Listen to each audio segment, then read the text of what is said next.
Jerome Powell just made a huge announcement about the Federal Reserve, and millionaire YouTuber Graham Stephan just made a huge announcement about it. Let's check it out and see what's going on about printing insane amounts of money. What's up, you guys? It's Graham here, and I hope you're prepared for what just happened. As of a few hours ago, the Federal Reserve completely flipped their entire outlook on the economy, inflation, and most importantly, your money, to the point where pretty soon we could see, dare I say it, rate cuts coming a lot sooner than expected. After all, there's now the concern that the jobs market could be in more trouble than we thought. They might have just admitted that above 2% inflation could never go away, and instead of doubling down, the money printer is preparing to turn back on. And we all know what that means. That's why, man, money printer equals inflation. Talk about what Jerome Powell just said, the shocking new information he just revealed, and the impact this is about to have on your entire portfolio.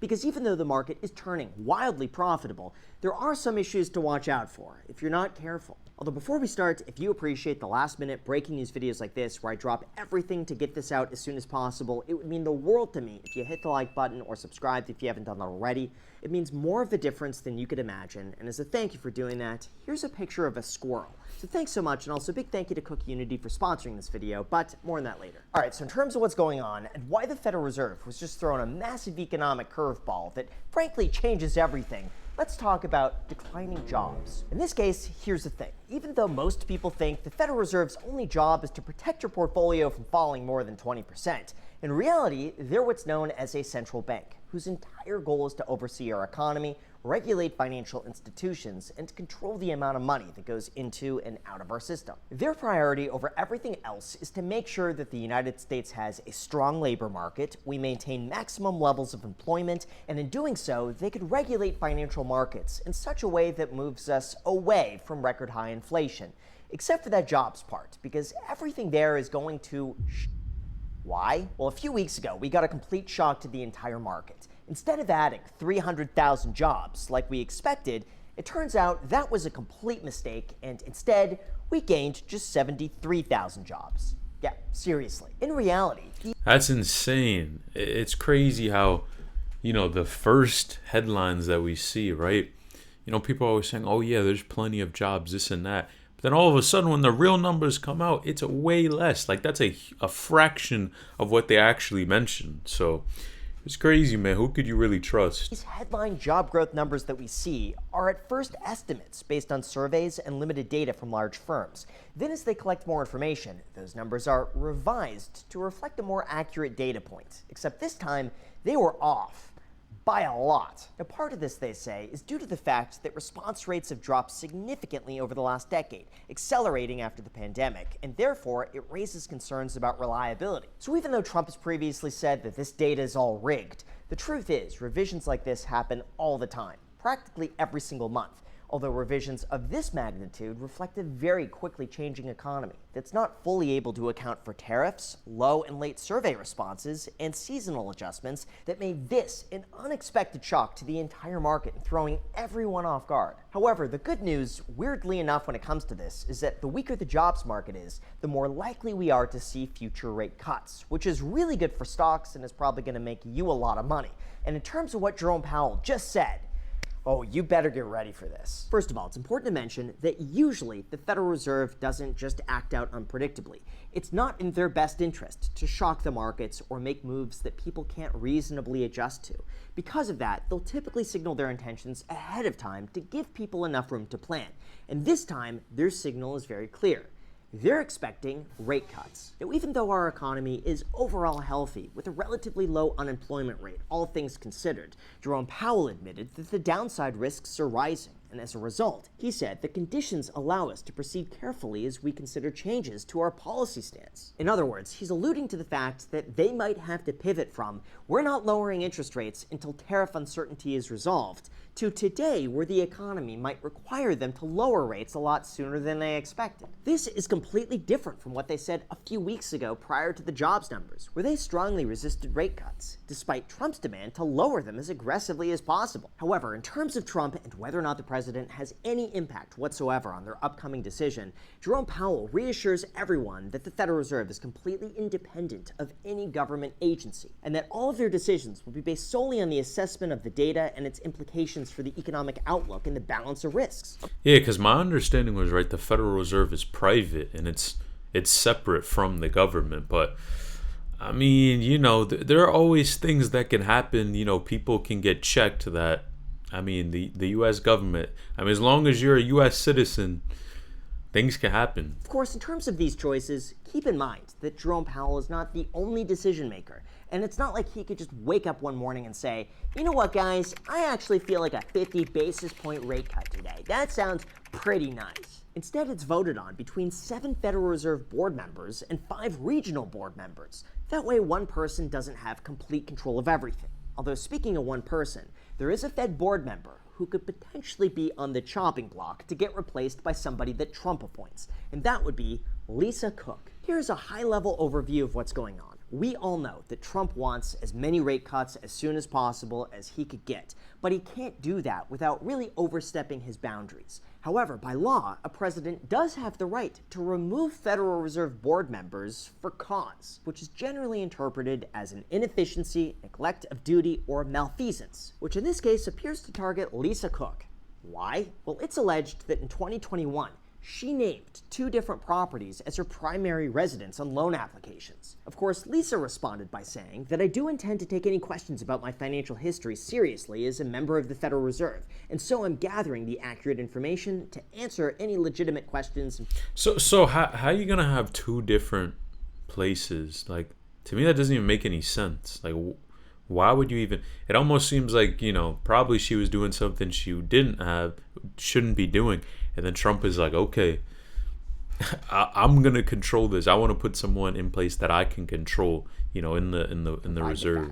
Essentially, one side says that Trump is trying to intimidate the Federal Reserve by finding any dirt he can and then trying to get them removed so that he could appoint his own people. While the other side says that these are all legitimate concerns, and regardless of everything else, we should lower interest rates for the sake of our economy. Although in terms of the largest change from Jerome Powell and the shocking new shift that is going to impact pretty much everything, here's what you came for. Although before we go into that, it's no surprise we spent a lot of time analyzing the economy, the Federal Reserve, and the numbers that impact all of our financial future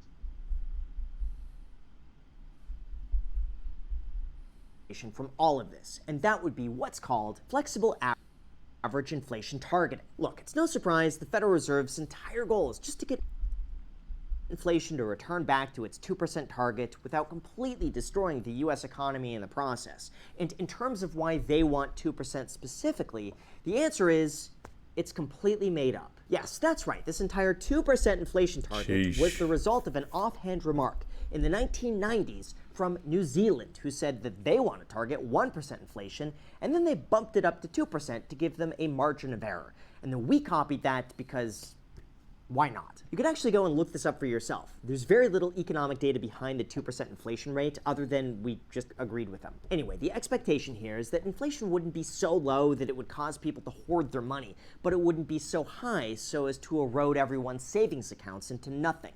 And that is why the Fed has been aiming for a rather consistent target to reach. Except recently, as of today, they've begun to change their stance. Here's how this works. As you can see, prior to 2020, inflation mostly remained under 2%, and from 2014 to 16, inflation was practically zero. At that time, the Fed's entire goal was to try to hit 2% in a year, and if they didn't do that, they'd try to hit 2% the next year. Each year basically just reset. Then in 2020, they came up with the makeup strategy. In this case, they rationalized that if we've been under 2% inflation for a long time, it's okay to run higher than 2% because that eventually makes up for the lack of inflation previously and it should all balance out in the long run. Well, today Jerome Powell admitted that there was nothing strategic about the makeup strategy, and in fact, it proved to be harmful for the economy. Sheesh.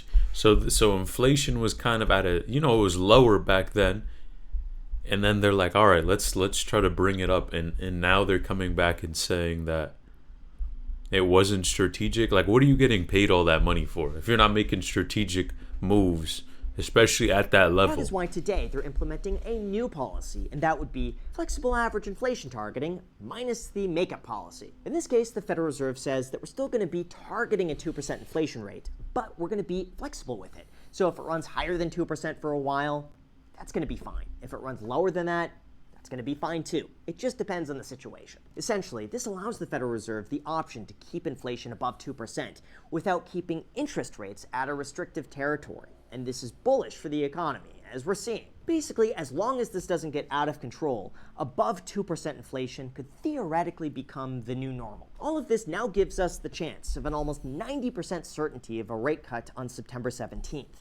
And in terms of whether or not this is going to be good for the economy, here's what you need to know. As far as why we should get a rate cut, number one, the jobs market is declining. Really, with 70,000 jobs added in July, there's the concern that the labor market could actually be in some serious trouble, and rate cuts would help stimulate more growth. Two, Trump says that a rate cut would save the government almost $1 trillion a year. In this case, our interest rates have a very close correlation to how much we pay on the national debt. And if our interest rates were to go down, it could potentially save us a lot of money. And three, some argue that over the last year, inflation's already pretty much bottomed out. As you could see, inflation has remained below 3% over the last 12 months. And even though we've seen a bit of an increase, Trump argues that it's really not that bad, and we should preemptively cut interest rates before everything goes to shit. However, others disagree and believe it's dangerous to cut rates at a time where everything is near an all-time high. Like, consider this. One, wholesale inflation is going back up. This is what's known as the producer price index. Man, in general, I mean, if you ask the average American as well, right, how are things going in terms of, how do they feel about finances? It's probably terrible, right? You people can barely afford groceries. You have a lot of people even struggling, of course, paycheck to paycheck, all of that stuff. So it's a tough time. Or basically what businesses pay for the cost of materials that eventually gets passed on to the consumer. And last month it was found that prices increased 0.9%.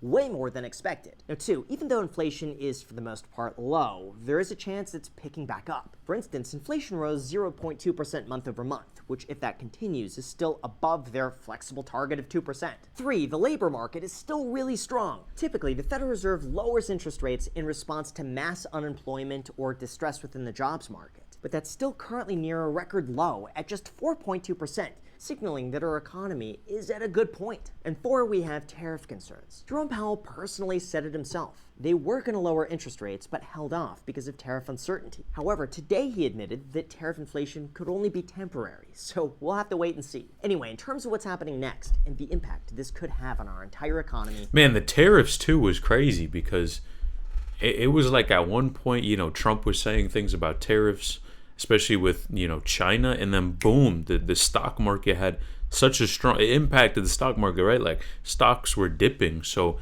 it's crazy how you just decrease a little bit, one thing kind of gets announced and everything goes haywire.